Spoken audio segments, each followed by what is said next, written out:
Hello, my name is Hannah Burstow, and today I'm going to be discussing ethical dilemmas in contemporary journalism.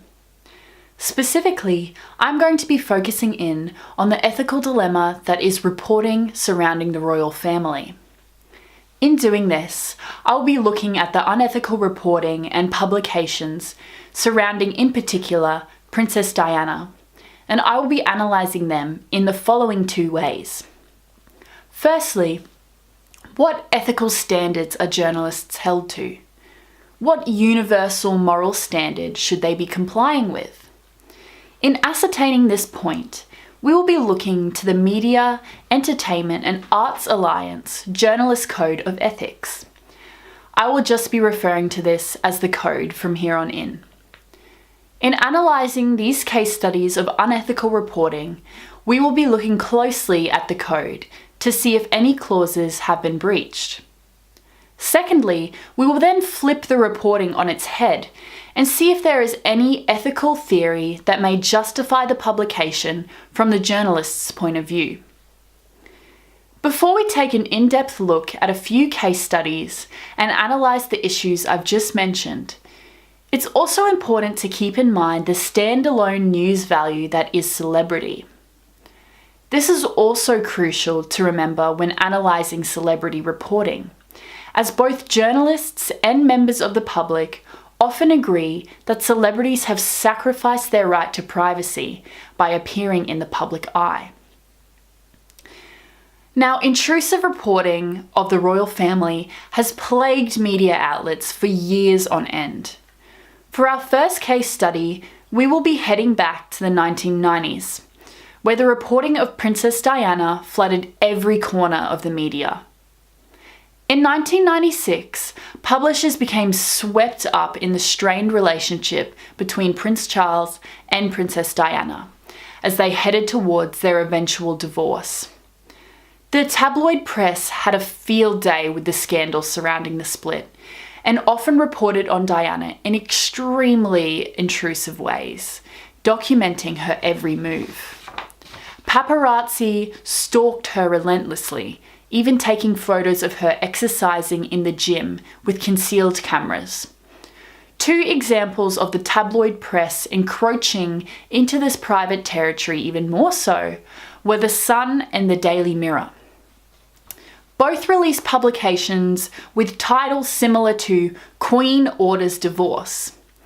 These articles were allegedly sourced from private letters between the Queen herself and the estranged couple. Diana's life became an incessant cycle of paparazzi photos and intrusive publications. Now, Clause 11 of the Code provides that journalists must respect personal privacy. Journalists have the right to resist compulsion to intrude. Now, the only justification the code ever gives for violating this provision is that in the public interest, journalists describe society to itself.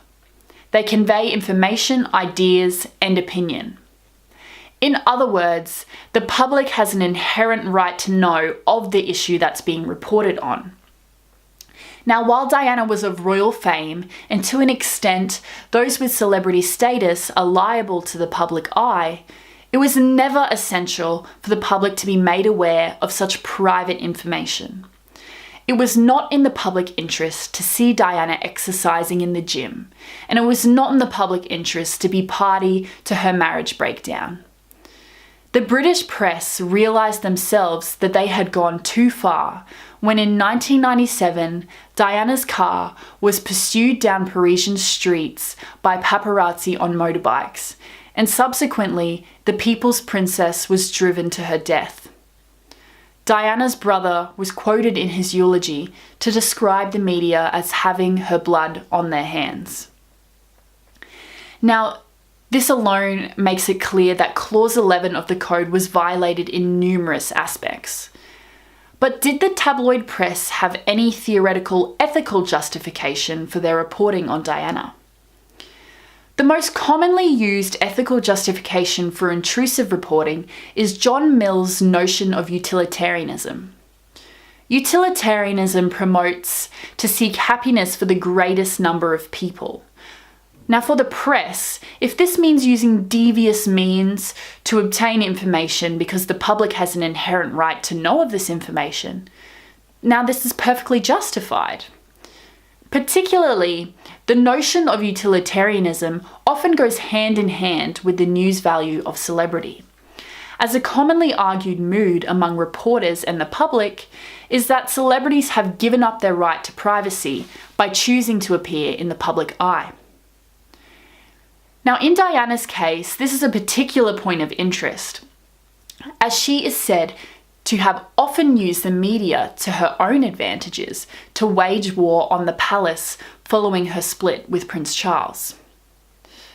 This could seem to create an effect of hypocrisy on her part, but it is effectively a circular argument, because it is unlikely, on balance, that one can argue the use of concealed cameras to capture Diana at the gym is in the public's interests, or publishing invasive details of private letters and her marriage breakdown is in the public's interest. In fact, there is one ethical justification for the reporting surrounding Diana, but it isn't a very noble one. The intrusive and at times horrid reporting of Diana can be described as somewhat Machiavellian in nature. Machiavelli argued that the ends always justify the means, no matter how cruel, calculating, or immoral those means might be. For the publications that buy into or even fabricate drama surrounding the royal family, the ends almost always seem to be commercial or financial. And if the means are intrusive and detrimental to the subject in question, then so be it. While Machiavelli may provide a so-called ethical justification for the salacious publications surrounding the royals, the ethical theory of Machiavellianism itself is not a virtuous one, especially in the public eye.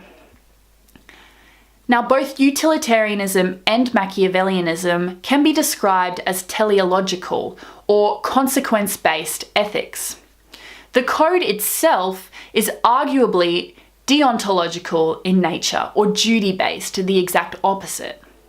Subsequently, the code is mostly there to provide how a journalist should act in their reporting.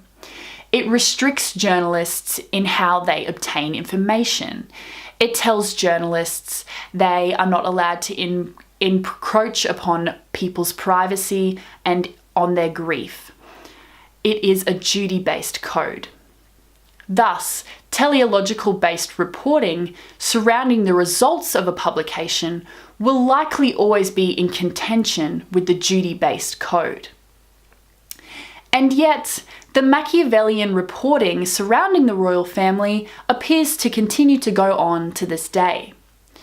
In more recent times, topless photos of the Duchess of Cambridge on a private vacation property were published by a French magazine.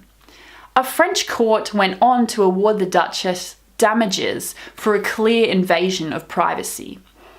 And even in the last few weeks, the tabloid press has been incessantly attacking the Duchess of Sussex in the lead up to the birth of her first child, not for anything relating to the child or her supposed parenting, but for having a strained relationship with her father and sister. Subsequently, these unethical invasions in reporting provide even further breaches of the code, of which I don't have time to discuss in further detail. This continued reporting leaves many unanswered questions. A good one to ask is whether these unethical breaches are really the fault of the media, or rather a society that has an incessant hunger for gossip. Perhaps the private lives of celebrities will always be public property.